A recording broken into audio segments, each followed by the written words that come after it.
And having said this, the next panel will be about the topic that I just mentioned before, the path to onboarding millions to Web3 from enterprise. We're going to be having 3 speakers and 1 moderator, namely William Entriken, who is the lead author behind ERC-721, which is one of the standards that is most used in Web3. Specifically, you may know them as NFTs, but the ERC-721 is just the protocol that is underneath that. Then we are going to have Arturs Garais, which is the Web3 lead at airBaltics, and then we will see again Max Krupyshev, the CEO at Coinspaid, together with Sander, who is moderating the panel, and he is the founder and CEO of BananaConf, the BananaConf, which I urge you all to attend tomorrow, tonight, and parts of next week as well as the organizer of multiple conferences on the topic. So big round of applause and welcome the speakers. Thank you. Welcome to our small discussion here about how can we really get this fantastic technology that you have been just developing for the last 2 days, and hopefully will continue to develop into the hands of the enterprises that hopefully do bring you the riches, and together with whom we can hopefully onboard the millions. We just had a great chat by Max showing already like what are the goods and the bads happening, and basically how companies are already starting to adapt the blockchain ecosystem, the enterprises, and the tools that are out there for that. But before we start, I want our esteemed panelists here to share one other good example of a company or a product out there which is already onboarding thousands and millions of people, which is not something that you are building or advising. William. Grayscale Bitcoin Trust. Why and what are they doing? They're buying Bitcoin and they're selling them as an ETF. This means that if you have a retirement account, which you should, when you turn 12, you should start that. Your money can go a little bit into Bitcoin. Obviously, you probably know how to buy Bitcoin already, but this would be where I'm from. There's a tax advantage for having a retirement account, and this is hundreds of millions of people where I'm from. So there's 1 billion people that have retirement accounts, and just hitting a little bit of it into Bitcoin makes a lot of sense, and it's live. Max. Yeah, I think different collaborations. I'm a huge fan of Red Bull as a company, right? As the promoter of different sort of stuff, and basically they are sponsored by the Bybit, and they are doing a lot of projects together, right? Because of their sponsorships, and the recent one was Mint NFT, right? For Red Bull. I mean, guys, Red Bull asking to generate NFT. I mean, it's huge, right? Everyone knows Red Bull. So I think collaborations of the crypto companies with the bigger brands, we saw this with the Bang & Olufsen, right? We saw this with the airBaltics, right? Doing some activities for the wider audience. I think that is where we can utilize the power of the big brands. Arturs. Well, and don't say airBaltics or Lufthansa. Well, I was thinking this is going to be the first time when I'm going to say another airline is a little bit in front of us, but now I need to think a different kind of example. But you can share this one as well. I mean, because we're airBaltics, of course, but Lufthansa, they're a lot bigger, but what they have done is the stamp cards, so like NFTs. And I wish, at some of the days, I'm sitting at home and wishing, if only we would be big as a Lufthansa, we could be bringing even cooler stuff out, because it's tough as it is in aviation, but from that perspective, I really like how they did it, because it's not Web3 faced, it's purely Web2 faced, and then after that, if you do want to have these stamp cards as an NFTs, you can go ahead and do that, but for that first step in, I think that's a very good job what they've done. Yeah. I personally love Lufthansa as well on that, and if we already continue mentioning competitors, then my favorite is Visa. Because of their, like most people would probably not think about Visa and Web3, but Visa is currently building one of the biggest loyalty platforms out there, and so they're onboarding already tens of millions of people in Asia into new Web3-based loyalty programs without any Web3 facing elements. Like Lufthansa, they're starting with the Web2 in the front, but there's a party in the back. As we're here now, then let's get into the introductions. We already know who we are, but how are you involved in helping the enterprises get to adopt the technology, and what are you specifically doing in this field? Again, let's start now with Arturs. Well, I'm probably the middleman between you all and then the enterprise, because I'm the person who's essentially talking with all of these Web3 companies or half Web3 companies, and I'm implementing the products inside of airBaltic. And I can tell you it's very complicated because there's two different kind of worlds that we're speaking of. There's us, who likes Bitcoin and all of the other stuff, hopefully. And then there's enterprises who really thinks about, as Max already mentioned in his speech, about safety more than anything. Well, money is there also, but they don't really want to take risks. So I'm playing the middle game and trying to bring cool solutions for everyday customers in the Web3 space, and also, of course, in Web2 space, so they could use the benefits like transferability as probably one of the biggest ones that if we talk about loyalty programs in our case. Max, we just heard you speak extensively about Coinspaid and how you're already helping the companies on board, but is there something that you did not mention, and how else are you involved in the space? I would say the main, when I entered the space, I didn't start from businesses. I started from the social activities, right? I was organizing a lot of educational events in Ukraine in 2013 and 2014. And this is what we continue to do with businesses, right? So the part of the sell is always education about what is cryptocurrency and how it works, right? And I mean, we are on the B2B side, right? So we are educating corporations and enterprises. And I think if all the B2C companies, right, educate their clients or their users, then we are on the good track. We just spread the educational side, and if everyone knows about crypto, they know about the advantages that crypto, Web3, or whatever will be able to provide them, they will get adopted. But do we even want to get adopted? No, not all of them. Some people say that, okay, I know about crypto, I know what it is, I know how it works, I don't see any advantages. And I say, okay. No, I mean, do we even want that the enterprises would get onboarded, or do we want to keep crypto as its own cyberpunk movement? It's too late. So yeah, that is exactly why we're talking about this here, because the reality is that for most of you who keep on building, working with the enterprises or working with the at least middle phase companies or medium-sized companies is the future, because that's where the money is, that's where the users are. But William, how are you involved with all of this? Yeah, so we heard before that risk is the main reason that enterprises won't adopt this stuff. It's very easy to just shut it down. The lawyer says, no, it's risky. So the first half of what I do in this space is I work with governments. So I talk to tax authorities or people that classify that as a security. In the United States, that would be the IRS or the SEC or all the other acronyms that are in the news shutting people down. And I talk with them and I try to make the rules reasonable or at least clear. And then on the other side, I shop to see, do we want the US rules or the Swiss rules or the French rules or UK, right? So on the enterprise side, I actually get inside the company and I help, usually, not you, you're too high up, someone like you, where they have the vision, but you need to sell it to your company.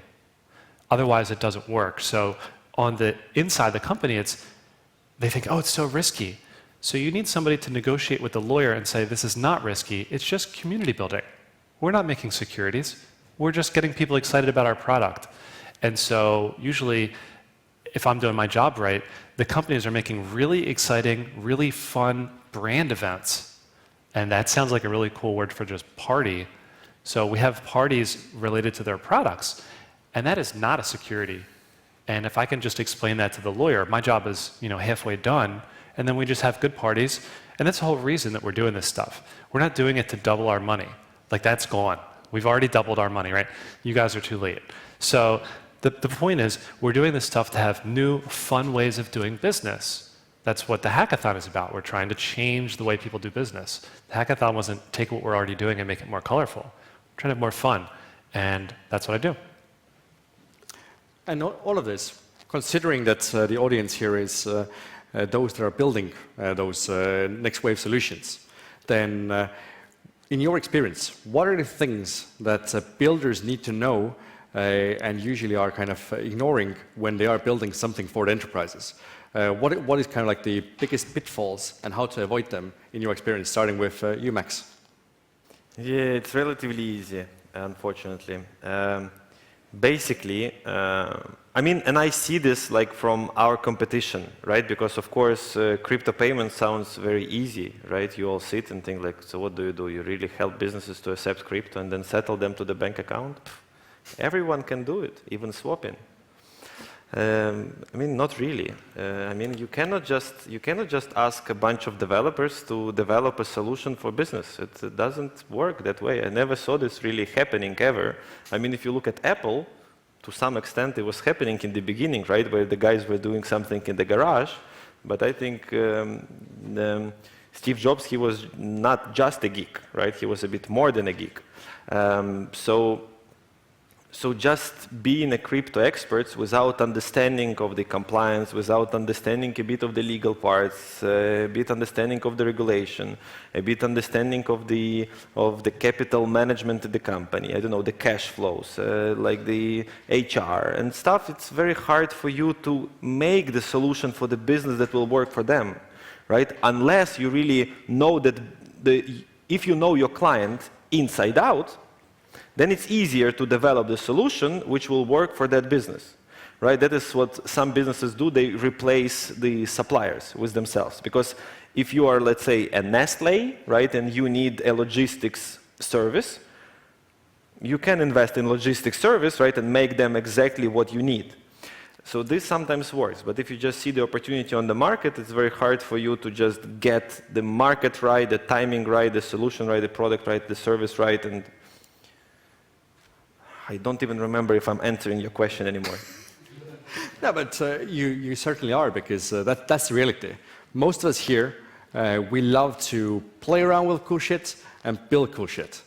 But when it comes to then trying to make someone use it and cover its costs, then there's the question of why would they even think about using something? And obviously, in most cases, we think that everyone wants to optimize their businesses and make things better, faster, cleaner, whatever.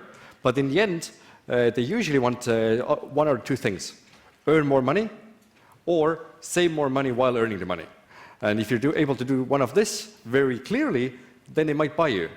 Buy the services from you. If you are not doing something which is like super clear, then they will just slice you. And we were just discussing this with Arturs a couple of days ago about buying engagement and what corporates want to do with this and that. So Arturs, what are your experiences as a enterprise working with different producers as well?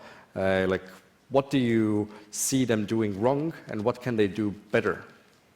Well, probably first thing, if let's say I'm putting us in a room with people who do create Web3, is that the solutions that they create is for themselves. And then I mean this by, it's very hard to use for everyday Joe. It's just unreal. Yes, we do use wallets and we do all of this stuff, and you probably heard this already before. But for a person, for example, in our industry, who's in travel, that's what, starting from 30 till 55, and they really want to just travel. They really don't care about all of the bridges or other things that they need to do to actually use their, I don't know, tickets or whatever else.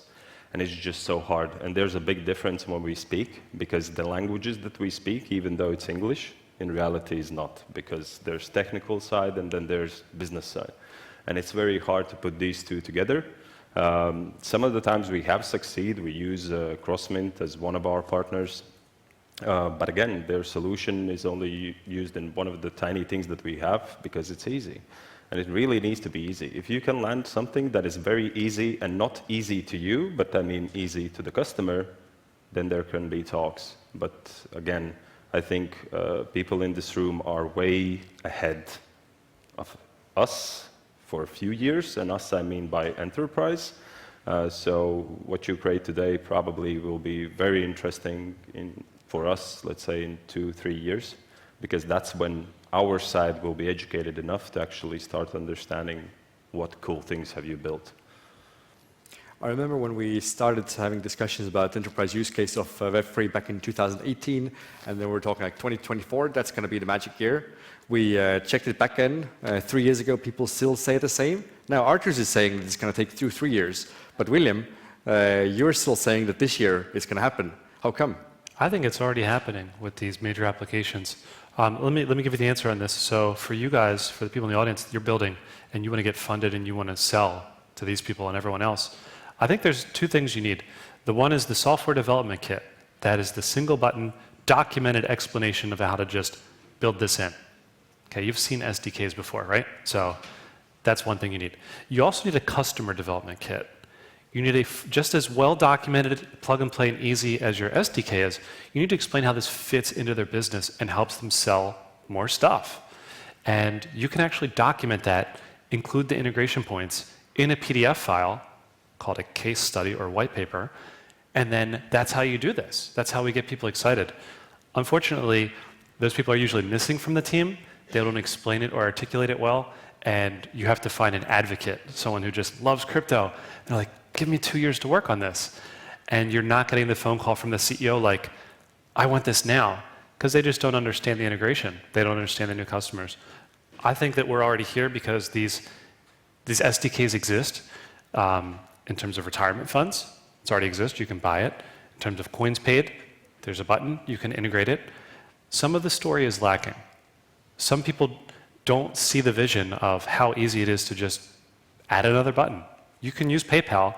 The question I forgot, we didn't have time when you were talking, but my question was, why should I add the button? I mean, I have a PayPal button, why should I add a Coinspaid button? Are you going to help me market? So that's my question, is like, the SDK is clear, but the customer development is not clear. So I still think now is the time, but what's the time? You know, is this the year of the Linux desktop? Is this the year Mac takes over Windows? No, that happened 10 years ago. But everybody's waiting for it to happen. It's been happening. So I think the question is not when do old people buy Macs instead of Windows? Because everybody's using Macs in this room. Ish. Yeah, mostly, right? So, I mean, that's just going to take over. But we don't have to wait. We're already here. So, considering that you're working with all those, like the most age companies, then what's the most exciting things that you're currently working on or with? Yeah, so the exciting things are just a little bit better business than we're doing today. If we can just take the things you're already buying and just help you understand them a little better, using blockchain or not, I don't even care. That makes the whole world a lot better, a little bit better for a lot of people. So that's big impact. You know, if we're buying tickets and we can brag about it a little better, whether it uses crypto or not, like, hey, you just flew somewhere and here's a picture. That's very cool. And if everybody, you know, you do that and Lufthansa does it after you, not before you, right? Right? So you do it and you just give people a little picture. You're like, I went on vacation. Why not? Like Expedia almost does that. They give you a PDF file. You're going on vacation. Okay, cool. My airline knows where I'm going. My airline can be like, and they can do an AI-generated, you know, NFT, whatever. Here's your face. Here's where you're going. I had a great trip, and you fill in where, like a little journal entry. I'll drop a little alpha. Say that? Alpha? Yeah, there's a little alpha on this. What's an alpha? That's like early knowledge. I can say that you mentioned one of the things that is really cool. And let's say, I can't say anything more, so. But yeah. If you find a airBaltic magazine, then there's a, at least in some of them, there's a roadmap. And in this roadmap, you can see this cool thing that Arturs isn't mentioning yet, but, well. Stay tuned. So, but what is the most exciting thing that you can talk that you're currently working on? Well, I would say, in my opinion, currently, because we're out for 2 years by having the world's first NFT loyalty program for airlines. Yes, you get passive points, you get business class upgrade vouchers if you fly it. One of the key things, in my opinion, for any loyalty program is the transferability. With NFTs, it works very well. And people are now thinking, how would they change their mindsets? Because one of the things also on the previous question is, yes, we build cool things, we see the future, but our customers are not there yet. And what I mean is by change of your mentality, how do you view assets? And I really believe that in, I would say, next 2-3 years, loyalty will be a new asset class for people because it becomes transferable. And if you can add the real utility and real world assets behind it, then it has a chance to be in the market. But on our side, what we have created, I think one of the coolest things now is happening on 17th of May. That is not very related with Web3, but because of the Web3, we have managed to gather a community of people who we can see, who's our holders and etc. And yeah, and this is going to be the first time when people will be able to come to us in our headquarters in Riga and go into the hangar. Because they're NFT holders, they will be able to see the stuff behind. They will have an exclusive day in aviation that usually people can't have. And this is only one of the things that we're doing. But if I'm speaking about the future, I really believe there's two key things which industry is missing. So one of them, you can take this idea for your next product, feel free, and I really believe it's going to be a thing, is after-flight experience. And what that means is you have two experiences. So first one, you go on a website, read some stuff, how easy it is to buy tickets. Second thing is while you're on a flight, how good the food is, cabin crew, the plane itself. And then the third part that we're missing is what you do after the flight.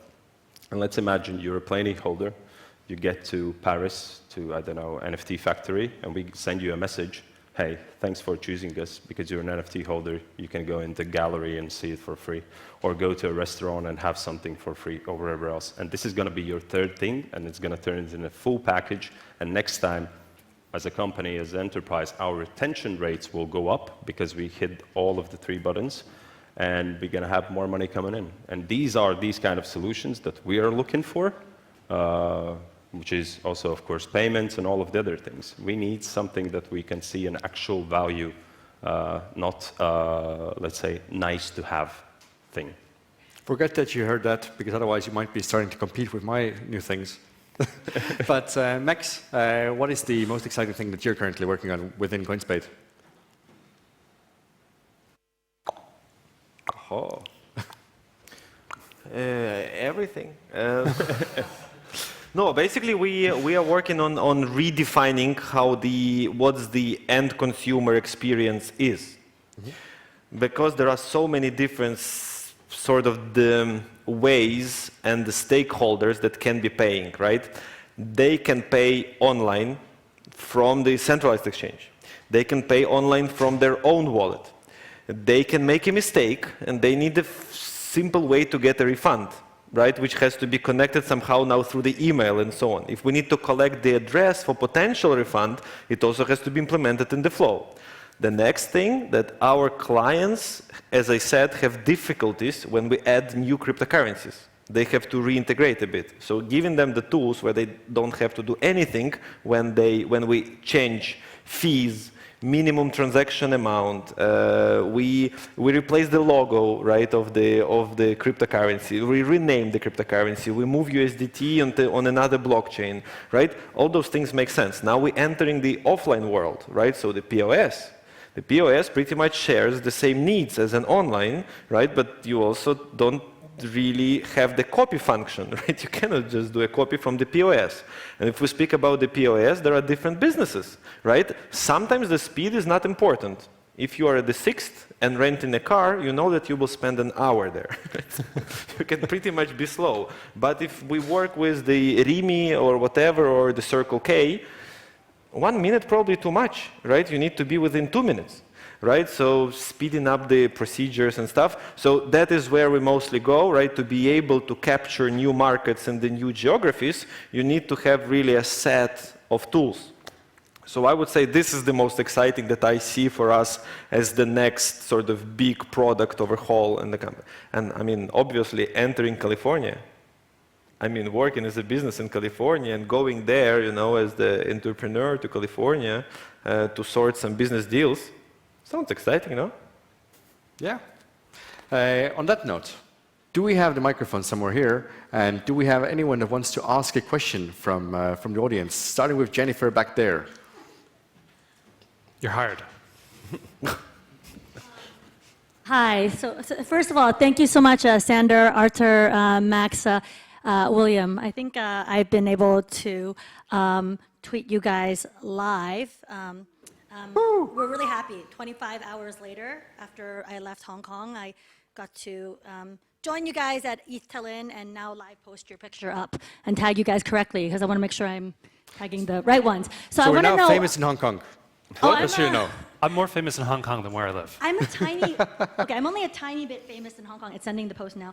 I'm only a tiny famous in Hong Kong because I was on the cover of a magazine with my legs showing and my Azuki on it. So that's the only reason. Wearing my captain ready for the sauna tonight. But anyway, so I can get an entry into the sauna. My question for you guys is this. You guys are all coming from very convergent paths, obviously. I've read William's works before. Amazing what you're doing for airBaltic. And Max, very cool what you guys are doing at Coinspaid. Thank you for being a lead sponsor. Do you feel like if we were to ask sort of, we're hearing from you guys what's next? What's next? What's next? So I want to see if you guys can ask, sort of, if you have a crystal ball, what's next that you see? So runes are here. What's next? Yes, what's next? What's here? Runes. We heard what's next. I want to hear what's next. Yeah, what's next is companies will have money again for the next phase to hire people out of college. All right? Mic drop. You hear it here. You heard it here. Because in the past couple of years, they just slashed, Silicon Valley has slashed 10% of jobs at Google. They're just ending everything as normal. Other tech companies that are just head staff heavy are just cutting. But in terms of what you get paid versus what they get paid at Google, they still have money to hire you guys and girls. So they can start the next round of innovation as interns and new associates to have fun and try things.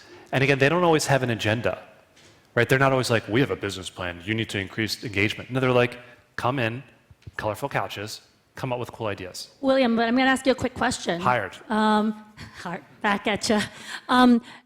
So how do you figure in AI to this challenge? Because my friend who was leading enterprise at Google, when I saw her 8 years ago in Silicon Valley, she said, 20% of my team is actually AI. I'm like, you're kidding me. And she's like, and what's even worse is that AI is teaching the other AI how to code.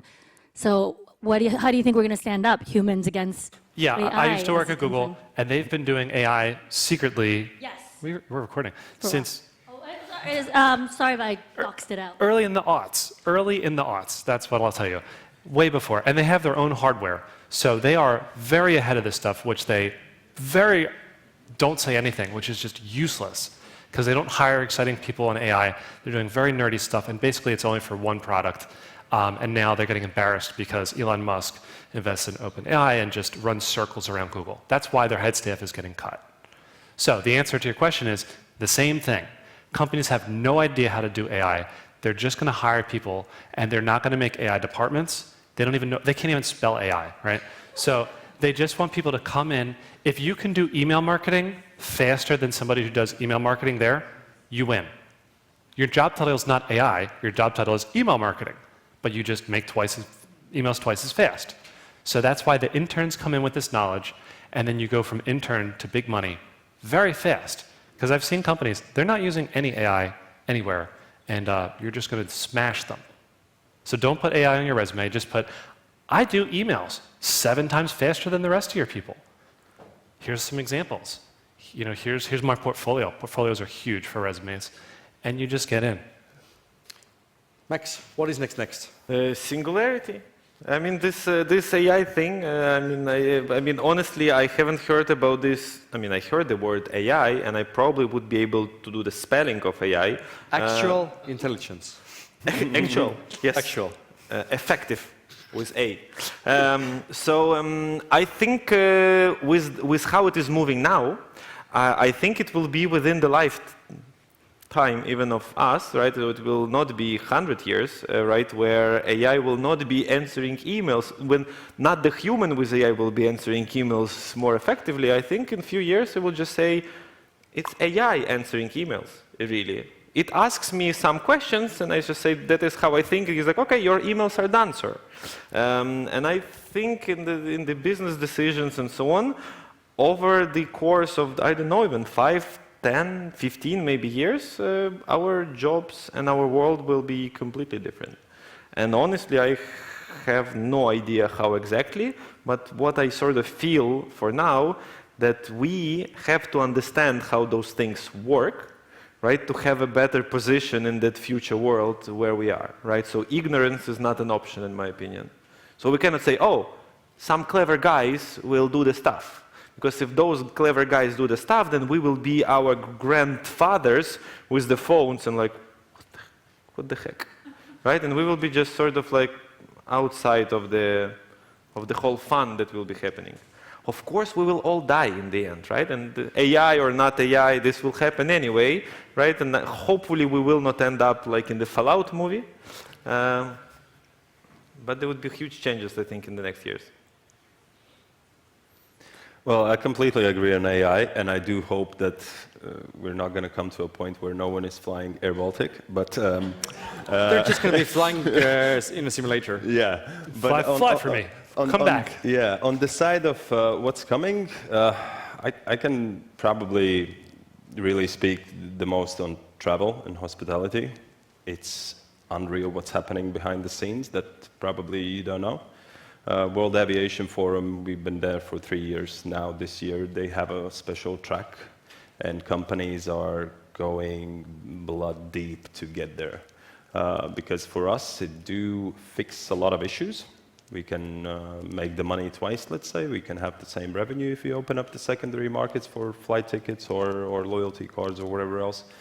It does help with the supply chain for us. And overall, it's more efficient, but there's on the other side, it's a lot harder to implement in our side because we're like banking, so legacy systems from 1980s. It's the same with the aviation booking companies. So I would say that's the next thing, and you should really start looking at it. There's a lot of great chains only for the travel industry being created. They're looking for developers, and this space, aviation space, hospitality space, is going very interestingly to the let's say, views of thousands of people now. Yeah, I would conclude all of this saying that finance is solved, more or less, but the travel, the supply chain, the healthcare, there's all those industries where there really has been no innovation for the last 60 years. Like, there has been things, but the infrastructure is just rotten already. And these are the things that you should be looking into. And with the new tools, there's a chance we might finally get them fixed, but let's see. So that's what's happening like next. The next is that hopefully you'll all join us over this week across different other events in Tallinn, including BananaConf. And if you missed the code that I gave you on Friday, then I'm going to give you a new code today. If you don't have a ticket yet, EFS. You get a ticket for free for BananaConf if you don't have it yet. So join us there. Join us there to meet the businesses talking what's next. And we don't want to keep you longer, because otherwise the next panels and the transmissions are going to be taking so long. So we're off, and next people are on. Thank you. Thank you.